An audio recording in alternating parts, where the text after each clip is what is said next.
1,64,000 কোটি টাকা খরচের হিসেব তুলে ধরে কি বার্তা মমতার?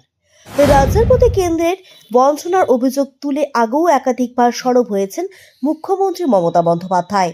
উত্তরবঙ্গ সফরে গিয়ে আরও একবার সে কথাই উঠে এলো মুখ্যমন্ত্রী মন্তব্যে।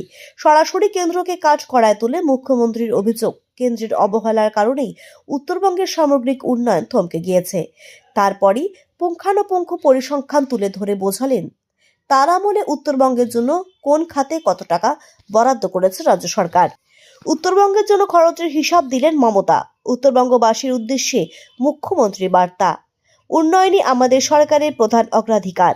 এদিনের সফর থেকেই উত্তরবঙ্গবাসীকে মুখ্যমন্ত্রী মনে করালেন, উত্তরবঙ্গে যে 59টা চা বাগান আছে সেটাও আমরাই খুলেছি। কেন্দ্র এর আগে একটাও বন্ধ চা বাগান খোলেনি। এরপরে মুখ্যমন্ত্রী জানান, উত্তরবঙ্গের উন্নয়নের জন্য পশ্চিমবঙ্গের রাজ্য সরকার মোট 1,64,000 কোটি টাকার বেশি কাজ করেছে।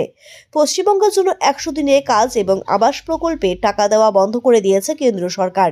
তাই রাজ্যবাসীর জন্য এই দুই প্রকল্পেই নিজস্ব কোষাগার থেকে টাকা দিয়েছে রাজ্য। সেই প্রসঙ্গ টেনেই এদিন মুখ্যমন্ত্রী জানালেন, 100 দিনের কাজ এবং আবাসে কেন্দ্রীয় বঞ্চনা সত্ত্বেও দক্ষিণবঙ্গের পাশাপাশি উত্তরবঙ্গ রাজ্য সরকার তরফ থেকে বাংলার বাড়ি দেওয়া হচ্ছে। এছাড়াও তিনি জানালেন, মানুষের কর্মসংস্থানের জন্য চালু করা হয়েছে কর্মশ্রী প্রকল্প। উত্তরবঙ্গের পর্যটনের বিকাশ থেকে শুরু করে শিক্ষার উন্নয়ন, একাধিক কলেজ এবং বিশ্ববিদ্যালয় নির্মাণ, পানীয় জলের প্রকল্প সহ নানাবিধ সরকারি উন্নয়নের খতিয়ানও তুলে ধরেছিলেন মমতা বন্দ্যোপাধ্যায়। অন্যদিকে বনাঞ্চলের কিছু এলাকায় জনজাতির জমি দখল করার চেষ্টা চলছে, একথা ইতিমধ্যেই জানতে পেরেছেন মুখ্যমন্ত্রী। বিষয়টি নজরে আসতেই কড়া হুঁশিয়ারি দিয়ে জানিয়েছেন, জনজাতির জমি যেন কেউ হাতিয়ে নিতে না পারে। স্থানীয় প্রশাসনকে এই ব্যাপারে নজরদারি চালানোর নির্দেশ দিয়েছেন তিনি। তার জন্য আইন মেনে জনজাতির জমির অধিকার রক্ষা করতে হবে বলেও বার্তা দিয়েছেন মুখ্যমন্ত্রী। কড়া হুঁশিয়ারি দিয়ে মুখ্যমন্ত্রী এদিন বলেছেন, আমার কাছে খবর এসেছে জয়গাঁও নাকি উচ্ছেদের চেষ্টা হচ্ছে। আমি পরিষ্কারভাবে জানিয়ে যাচ্ছি, কাউকে উচ্ছেদ করা আমাদের কাজ না, পুনর্বাসন দিতে হবে, এটা আমাদের সরকারি নীতি।